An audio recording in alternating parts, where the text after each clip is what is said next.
काफी पसंद किया जा रहा है। इस तरह की खेती में कीटनाशक, रासायनिक खाद और हाइब्रिड बीज किसी भी आधुनिक उपाय का इस्तेमाल नहीं होता है या बहुत कम उपयोग होता है। यह खेती पूरी तरह प्राकृतिक संसाधनों पर निर्भर है। इस तकनीक में किसान भरपूर फसल उगाकर लाभ कमा रहे हैं, इसलिए इसे जीरो बजट खेती का नाम दिया गया है। देखिए, जीरो बजट जो प्राकृतिक खेती है, इसके जो मतलब सबसे पहले हम ये बताना चाहते हैं कि सुभाष पालेकर जी के सिद्धांत पर यह खेती जीरो बजट प्राकृतिक खेती की जा रही है और इसको नीति आयोग ने भी अपनाया है। नीति आयोग ने सहमति प्रदान की है। तो यह एक अत्यंत लाभकारी, प्रदूषण मुक्त तथा टिकाऊ खेती का तकनीक है। जीरो बजट जो प्राकृतिक खेती है, इसमें जो मुख्य घटक है वह है कि देसी गाय के गोबर एवं गोमूत्र पर यह आधारित जीरो बजट खेती है। इसमें जो देसी गाय से कुछ गोबर और गोमूत्र से दो तीन चीज बनाई जाती है, जैसे जीवामृत है, तो जीवामृत है और बीजामृत है। ये दोनों चीज जो बनते हैं, यह दोनों काफी ही लाभकारी है। खेतों में इसका जब उपयोग हम करते हैं तो जीवामृत का हम लोग खेतों में जब उपयोग करते हैं तो महीना में खेत में कम से कम 2 बार उसको डालना चाहिए। जीवामृत बनाने के लिए 10 किलोग्राम गोबर, 200 लीटर पानी, 5 से 10 लीटर गोमूत्र, 1 किलो बेसन व 1 किलो गुड़ की जरूरत होती है। इन सभी चीजों को 2 दिनों तक सड़ाने के बाद जीवामृत का घोल प्राप्त होता है, जिसका प्रयोग विभिन्न फसलों में कर सकते हैं।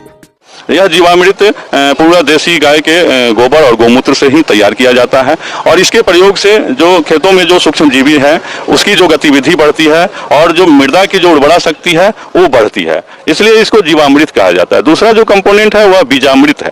बीजामृत है, यह बीज को हम लोग उपचारित करते हैं इस बीजामृत से। इसमें गोमूत्र का उपयोग किया जाता है और ये जो बीजामृत है, यह बीज को जब हम उपचारित करते हैं तो हमारा जो बीज है वह काफी ही स्ट्रांग होता है, सुदृढ़ होता है, काफी गुणवत्ता युक्त होता है और जो भविष्य में जो उसमें बीमारियां लगती है, जो कीट लगती है, उससे हम सुरक्षित होते हैं और हमारा जो खाद्यान्न का जो उत्पादन है वह भी अधिक होता है।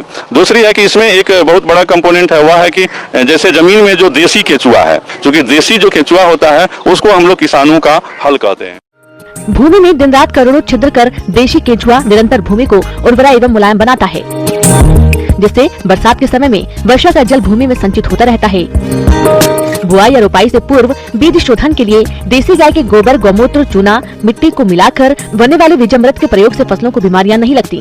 वहीं दूसरी तरफ विभिन्न पौधे जैसे तुलसी, नीम, धतूरा, मदार, शरीफा, आम, करंज, अमरूद, लहसुन, मिर्च और तंबाकू आदि को मिलाकर कीटनाशक बनाया जा सकता है।